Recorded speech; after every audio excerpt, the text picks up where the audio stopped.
गाड़ी पे क्या है पूरा मामला? क्या था कि मेरे यहाँ कुछ लोगों ने फेसबुक में गाली गलौज दिया, माँ बहन की गाली दिया और मुझे जान से मारने की धमकी दी। और यहाँ तक उनमें फेसबुक में ये कहा गया कि अगर महाराज बागेश्वर महाराज को कोई कुछ कह देगा तो हम बहुत अब अशब्द हैं उतना, मतलब। और ये भी मुझे कहा गया कि उसको जला देंगे। तो इसका मैंने रिपोर्ट कलेक्टर साहब, पुलिस अधीक्षक जी और थाना प्रभारी अजाक्स और डीआईजी और आपके लोकुश नगर भी भिजवा दिया। मैंने राष्ट्रपति से लेकर के सब जगह मेल कर दिया है। और जब मैं मेल करके आ रहा था तो मैं अपने बंटी अहरवार के यहाँ घर गया। उनके एक लड़का था भाई, उनको छोड़ा और लौट के आ रहे थे तो वो जान के कुछ लोग हाथ लगाए बैठे थे, क्या ये जब निकलता है तो इसको फिर मारा जाए ऐसा। तो जब मैं यहाँ पेट्रोल पंप, ये आपके होमगार्ड का जो पेट्रोल पंप है उसके पास आया तो किसी ने मेरे को ही पत्थर मारा। लेकिन अब चूंकि मैं बीच की सीट में बैठा था, मेरा ड्राइवर मतलब गनमैन आगे बैठा था, मुझे ये लगा कि किसी ने मतलब मेरा टायर फट गया। लेकिन जब मैं बाहर हम लोग निकले, वीडियो बनाया और उसके बाद मैंने तो देखा कोई भाग गया था।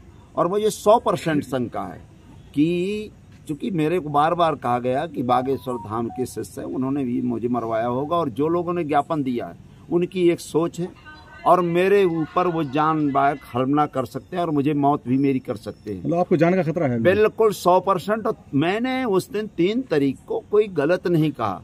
मैंने SC ST और OBC की विशेष कर, SC ST की तो मैं बात करता रहा हूँ बहुत पहले से, लेकिन OBC को मैंने जो बात किया कि भाई 52% इनकी जनसंख्या, इनको 52 रोटी दी जाए, उससे पूरे दिन से मेरे को गाली गलौज, यहाँ तक कि मैं घर से निकलना मेरा मुश्किल है। लेकिन चूंकि मेरा PA रहता है निश्चय बंटी, इसके मैं घर गया कि बेटा ये लिख दो रिपोर्ट, कल कुछ हो ही हो सकता है, मेरा मर्डर भी हो सकता है। और जो ही हम वहाँ से आए तो घात लगाए बैठे थे और मेरे यह तो बच गया मैं कि मेरे नहीं लगा। अगर मेरे ऊपर कहीं लग गया होता तो मेरी आंख कान फूट गया होता। और क्या मार सकते थे ये नहीं कह सकता, लड़का हो। फिर ये बंटी अहरवार चला रहा था।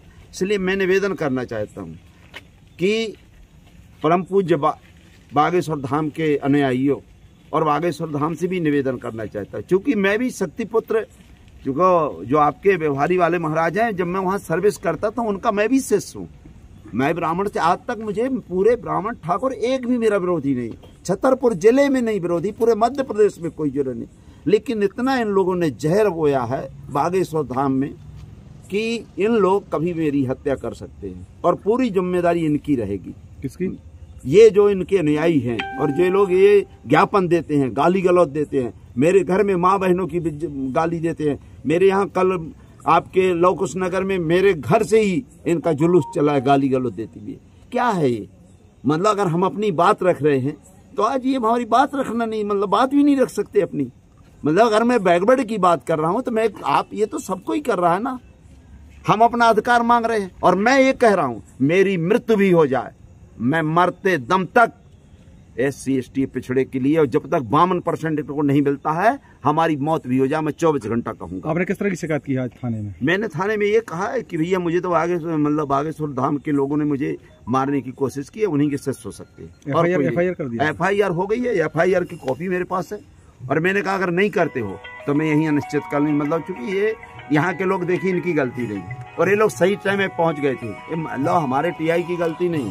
लेकिन यहाँ मैं शासन से कहना चाहता हूँ कि यहाँ खूनी क्रांति मत कहलाओ, दंगा मत फैलवाओ। ये शांत क्षेत्र है, इससे अच्छा शांत क्षेत्र नहीं है यहाँ। लेकिन भारत का सबसे पिछड़ा क्षेत्र है और यहाँ जितना अन्याय होता है SC ST के साथ, OBC के पास, मैं कह रहा हूँ पूरे भारत में नहीं होगा। यहाँ का अगर जांच की जाए, यहाँ का सर्वे कराया जाए तो भारत में नंबर 1 रहेगा। अगर ये गलत कहूँ तो मेरे को फांसी की सजा में भुगतने को तैयार हूँ। भारत में सबसे ज्यादा अन्याय है।